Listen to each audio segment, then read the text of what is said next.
What's going on, y'all? Stige the Gifted, and I'm here right now on set on Having It Made with Alexandria Jade. 1, 2, 3, 4, 5, 6, 7, 8, I don't 9. need your respect, cause I got it, man. I got it made. I got it made. I got it made. I got it made. I got it made. I got it made. I got it made.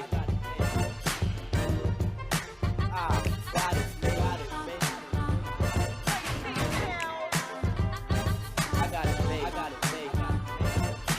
1, 2, 3, 4, 5, 6, 7, I got 8, it 9. made. I got it made. I got it made. I got it made. I got it made. Stige the Gifted is a visionary artist, producer, and creative architect, redefining what it means to be an independent mogul. As the founder of Mecca Made, a multimedia agency and artist development powerhouse, Stige has built a pipeline for rising talent while simultaneously carving out his own lane as a genre-bending rapper and executive producer. We are so very excited to bring the one and only Stige the Gifted. What up? What up? on Having It Made. I love it here. I love it here. How you feeling, dog? I'm feeling blessed and black and blessed. I mean, for those that do know, today is a very special day for you. It is. Tell him, Rich, how special is today? I heard, you had a little album drop, you got a little pop-out party, like, we heard Something you was slight. litty, you back outside again, you know what I'm saying? Respectfully, though. Respectfully. You feel me? Respectfully. Respectfully back outside. Back outside. It's been a long time. It's my debut album. Okay. You know what I'm saying? So it's like I released projects, mixtapes, but this is my first full-length album. You know what I mean? I can really treat it as such, and I'm happy. I can't You get it complain. litty again. Yeah.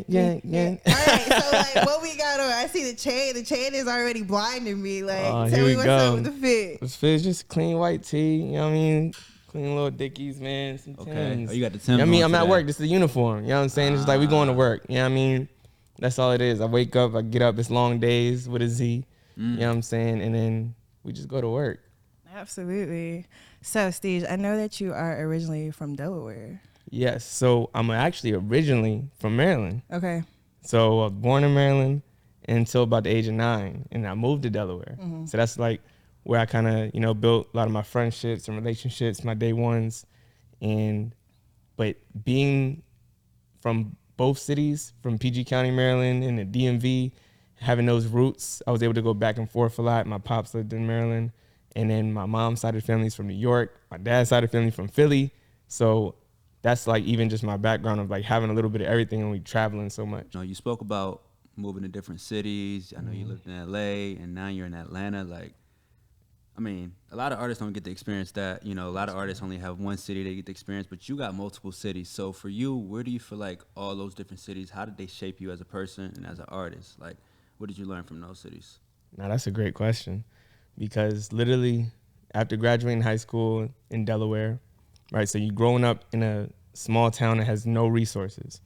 You know what I'm saying? It's like not even a radio station when you want to do something that's like never been done before.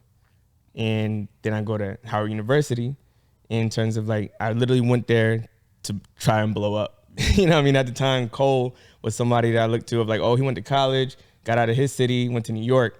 So it was like, okay, now I kind of already have my roots in the DMV in DC, and then a lot of actors and musicians, celebrities went to Howard. So it's like, okay, I'm gonna go out there, get popping on the campus, and that's gonna be my debut. So automatically going from Delaware to DC and seeing like black people from different places, it already elevated me, and iron sharpens iron. It felt like I was in the NBA almost, of like, all right, cool. Cause you could be that nigga in high school and then you get to college and you're like, oh, everybody's that nigga here. You know what I mean? So working amongst those people, really, that's where I came up with Mecca Made. It really made me, and then put me in a different light to kind of see things differently outside of just music, from like getting an internship that took me to New York to go work at BET, and then studying the craft there, and working again, New York, hustle, bustle, let's get it. And then boom, from there, going out to LA, different vibe. A lot of finessers, a lot of fake it till you make it, which kind of rubbed me the wrong way a lot.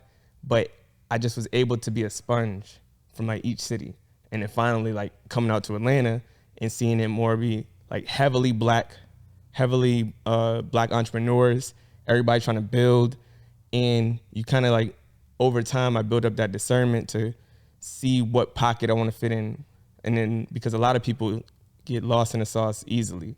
I feel like when you go into the wrong spaces too early. So I feel like all of those different environments I was groomed to, I kind of already was prepped for it. And especially coming from a small city of like, yo, I'm thankful for every opportunity I got. I didn't take anything for granted. And I think people that grew up in a big city, it was like nothing to them. Because it's like, oh yeah, my uncle's a director. Like literally in LA, that's how people was getting put on. I didn't have nobody out there. They're like, who are you? Who do you know? You know what I mean? It was all of that. Same thing, New York. It's just, oh yeah, my cousin used to work for Biggie. Whoop de whoop. You know what I mean? That's, and same thing in Atlanta. And we hear those stories all the time, right? About the small circles of like even rappers getting put on. But every time I went to different cities, I had to fight for a spot and prove myself. On top of when people ask you like, where you from? And if you're not saying New York, Detroit, Atlanta, something hard, it's like Delaware, they already assume you whack. Like it's black people in Delaware. So that already made me like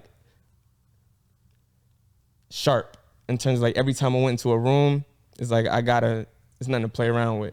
Just like when you play basketball, you go to pick up, okay, we playing a game now. Like, nah, you can't be whack. You gotta stand out. You gotta stand out. Where, who would you say were like some of the people you were listening to while you were grinding? Like who was the person that would push you? Like what kind of music inspired you? Like, okay, let me go out here, let me go get it. Nipsey, number one is Nip. And I listened to him every day when I was living in LA. And that's number one. Hove, Jeezy, T.I., a lot of, and during that time too, after college was definitely Meek. I feel like was heavily like in rotation. And then outside of all of them, myself. Because literally, I listen to myself probably more than I listen to anybody. Oh, wow. And I listen to myself next to the greats. And I critique myself. Literally, I have to take myself out of it every time. And I'm saying, if this is not as good as what I'm listening to, then it's not it. And that's how I would judge it. Because I'm always listening to GOATs every day. You know, we listen to Kendrick, we listen to Drake, we listen to Cole, the big three. And when you hear those tapes, you know, the Friday Night Lights, the So Far Gones, it's like, come on, bro. I can tell, like, I'm not biased. You know, some artists love everything they make. You know what I mean? Which is great. But I was never like that. I was always like super critical and saying like, oh, nah, it's okay. And it felt good too when people would tell you like, nah, this is fire, bro, which is good. But I think that they also are listening to it of like, this is fire for you. Yeah. Like, oh, nah, I can't believe you made this. I'm like, nah, yeah, but I'm not there yet. So, and I think fast forwarding to now, I'm truly proud of this album because I finally feel like this is what I was chasing for the past 10 years of like, okay, I could play this for anybody. I could walk into a room confident and press play. If Pharrell Williams, like, let me hear something, I'll play any song on the album and I'll be confident. Thanks. Okay. So you're talking about the album. YDB. What does YDB mean to you? YDB, to me, is a lifestyle. And it's kind of like that saying of like, when you know better, you do better. And I think as black people, a lot of times we don't know what we deserve. Sometimes we just take what we're given. You know what I mean? And I think it goes into like when you know that you're putting in work, when you know that you're actively doing something, you're developing the habits, and you look in the mirror every day and you can confidently say like, nah, I deserve to be here.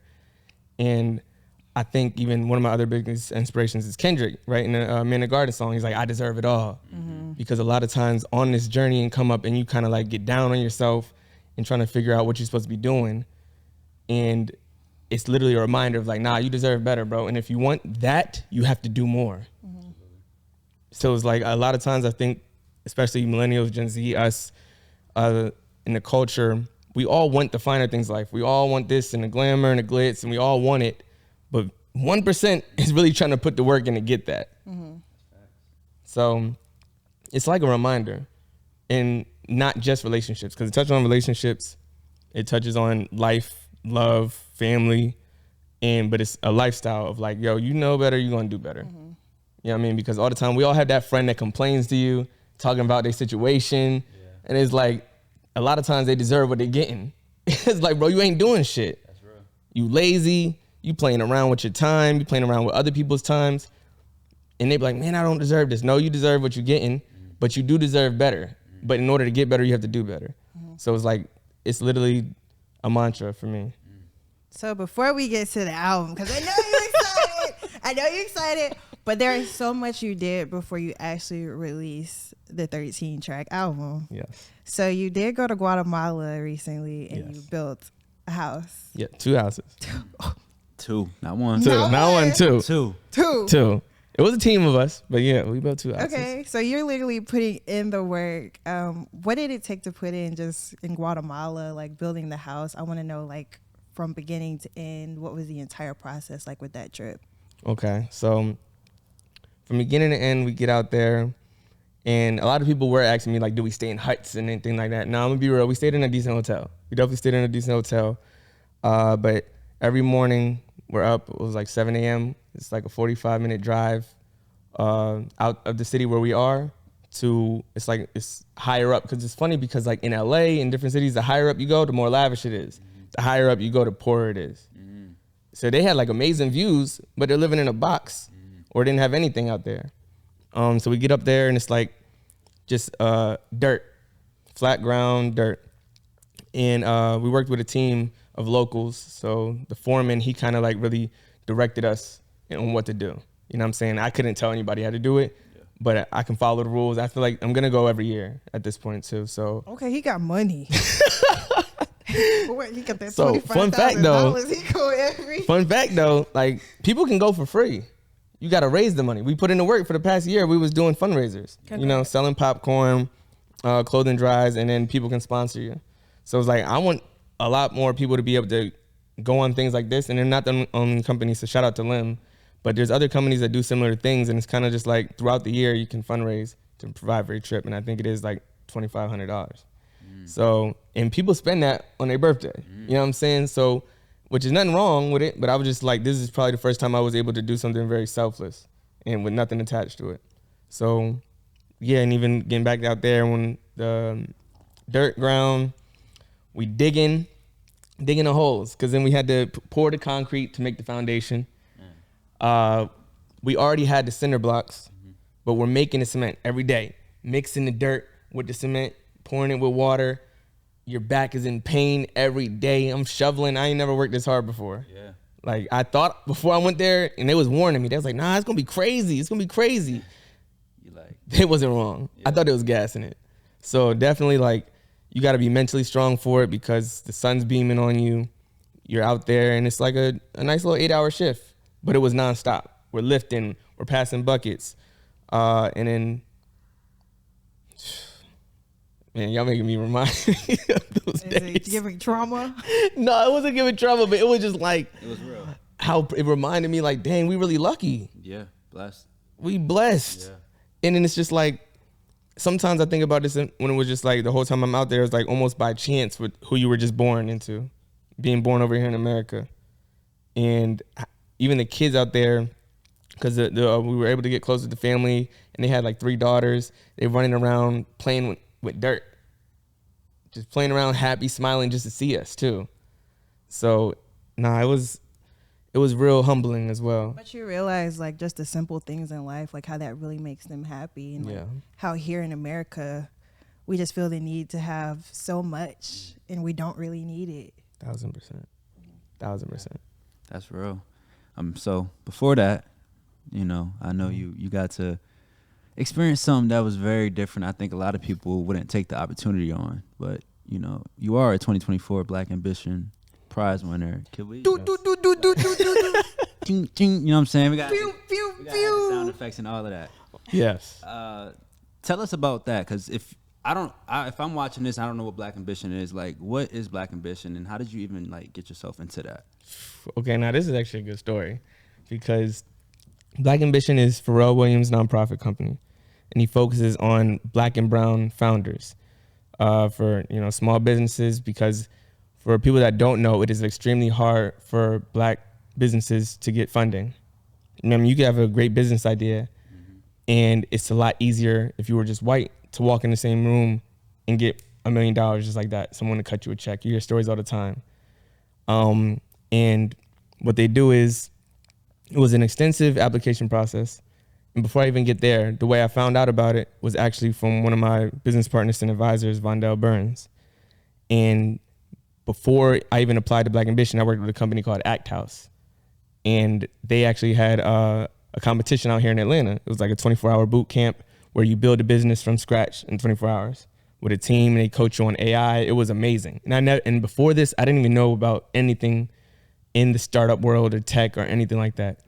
So after that, ended up losing the competition, but I learned so much. And then literally like 2 weeks later, I went to Tulsa and I won first prize in that competition, the 24-hour boot camp. And from just that network alone, that's when I started finding out about Black Ambition. The same thing, Vondell was already affiliated with them, sent me the application, said, apply for this. And Act House also partnered with Black Ambition in terms of like the pre-accelerator that coached the founders through an 8-week process where we had like homework every week, deliverables, workshops where they're coaching us on pitching, coaching us on revenue models and things that I never knew. Because when you're just trying to do a business, you're like, oh, nah, you start up a brand, you print some T-shirts and sell them. Yeah. Like, that's what everybody just do. Like, hey, and everybody on Instagram telling you, go get your LLC, go get all of these things. So it was literally, I got business school in 8 weeks. It was, so I believe it was like 300 applicants and it narrowed down to like a top 60. And by the end, it was like a top 30. And then we all competed for the top 10. And then my cohort specifically was the HBCU pre-accelerator, which was like all HBCU alumni. And now I'm rocking with them. I met amazing founders. And so from that, again, the main focus was they were giving $250,000 out.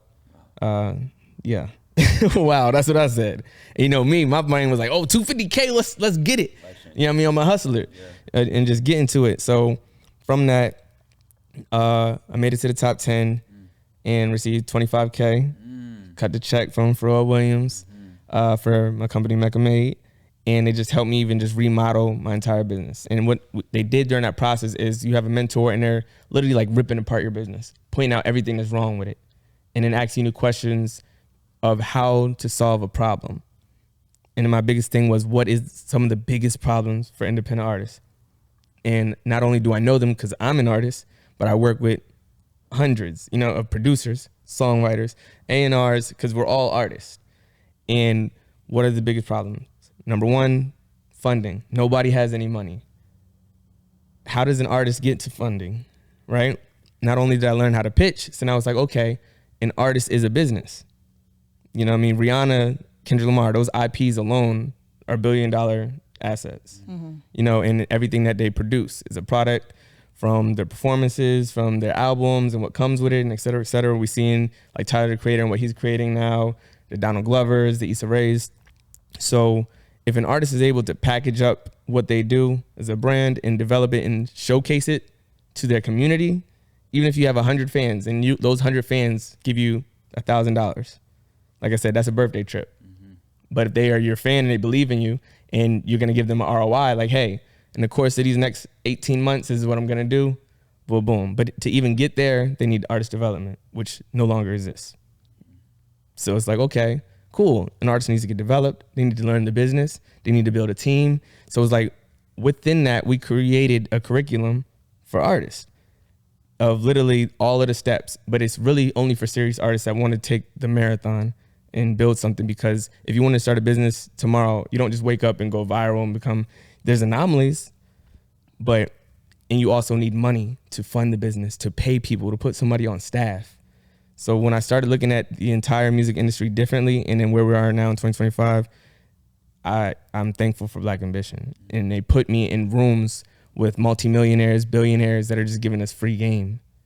And then, fast forward, they took us out to New York for demo day, met Pharrell Williams. He gave me so much game in terms of like everything I was able to even apply to this era right now. So I definitely believe that this was all written by God, and I'm just, reading a script, playing my part, and waiting for the next one, the sequel to happen. Definitely. I want to say congratulations again on camera. I can understand like being in a space like that, there's no room for ego. Was there anything that you did to prepare you for that? Pray. And to be honest, I think that my girl Ashlyn, y'all know Ashlyn. Shout out to you know what I mean? Shout out to Ash, man. Ash. I think she's probably the biggest person in my life that prepared me. Because literally, we met only a couple months before I got involved with Act House and Black Ambition. And that entire time, not only was she like pouring life into me, speaking life into me, making sure I ate. You know what I mean? She's my business partner. Like, Real love. we having a conversation at 3 a.m. Everybody knows when you like, you in love and you boo loving at 2, 3 a.m. But like, we're talking about business ideas. I'm pitching things at her and she's telling me, nah, not that, this. Okay. So it's like a lot of, I can't take credit for everything that I'm doing. It's like, I am thankful for her first and foremost. And she brought me closer to God, you know what I mean? In terms of like prayer, going to church on Sundays, and just getting more grounded outside of like when you say taking your ego out of it, because this is not me doing it, this is God. I mean, I'm just a vessel. So it's like, and I think once I surrendered to that, everything else is whatever it is. Like, my flesh is tired, I'm drained, I might be sad some days, but every day I keep stepping. You know what I mean? You gotta keep stepping. You gotta keep stepping. You got- All right, I think it's time for us to talk about this album. Think we ready? We done build up to it. Think we ready? You Deserve Better. It has 13 tracks on it. Yes. How many skips? I listen all the way through, actually. I do have favorites, though. I mean, we all You got got favorites. I got some favorites on there. What's your favorite? I know that things ain't been Easy, I know that things ain't been the You same. got some vibes on there. Listen, it's a vibe. And is this the first version, actually? Were there any changes to it? Or This is probably the 20th version. What? Yes. Y'all don't even understand. And for the album as well that I forgot, I gotta thank Selena. Y'all might not know Big C, but that's my manager and co-executive producer on the album. Man, like, I mean, y'all know almost over a year ago, I put out a version of the album. It was 9 songs. That was a demo. That was always a plan. It was a mixtape version. We put it on SoundCloud exclusively. But even back then when I was developing it, I thought I was ready. Back almost then, I'm like, oh, no, we're working on an album. She was like, no, that's not it yet. We're not there yet. Months after, I'm thinking like, oh, nah, it's almost time. You know what I mean? Here's some new songs. It's not it yet. We went through literally probably like 15 drafts of like changing songs, changing the sequencing, up until literally like March, you know, where it's like 2 songs just got added. Because I did think we thought it was done in February as well. And I'm gonna let y'all guess which songs we added at the end, but man, it was a headache a little bit because of like, and that's why I'm thankful for Selena, because on the artist, because you know I wear so many hats, but then when you're in that artist mode and you do make something and you send it in, and you think they're gonna say yes and they say no, and I think as an artist you have to have those 1 to 2 to maybe 3 max people that you listen to no matter what. Whereas like they want your best interest, they have your best interest at heart, and I just trust them. Where it's like, okay, if this isn't it, say no more. I'm gonna get back and still make something even better. And yeah, one of the first versions I think had 18 songs, and it's too long. This is your debut. Nobody cares. Nobody's listening to a full length album, bro. Like, get over yourself. And it's like you gotta hear that sometimes. It's like, that's real. With even today, like everything being so short, do you still feel like 13 tracks is pretty long for a project? No, I think I hit the sweet spot, because, and what I learned, what we talked about, right, when you're making an album, is not necessarily about how many tracks. It's about the runtime. The runtime is 37 minutes. That's sweet. Under 40 minutes, that's a commute to work. You can listen to it top to bottom on your way to work, top to bottom when you get out of work, top to bottom when you go to the gym, shower. Like, where do people listen to music? Like, these long albums be an hour and a half. People don't even watch like shows that long anymore. Nobody wants to see a movie. Attention spans are short. And I do think a lot of the classic albums, because one of the albums I studied heavily was Thriller. And that's when I even did approach the first project, 9 songs. Thriller's 9 songs, 6 hits. You know what I'm saying? So it was like your whole album is hits. That's also what I was going for, where it's like, when you do that, you can't lose.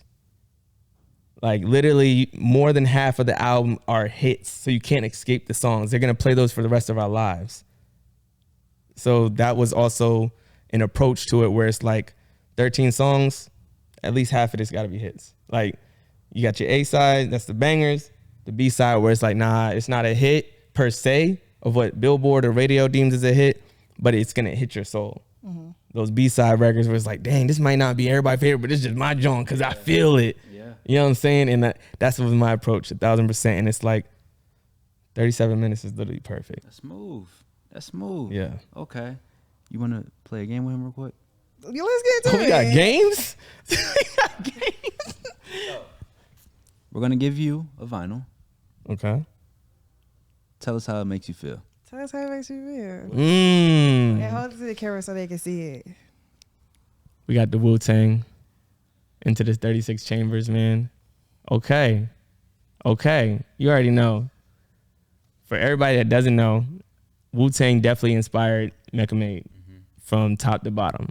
I was studying the show on Hulu, studying RZA in terms of masterminding, putting together 9 members, because that's extremely hard. As you can see today, we don't have any groups.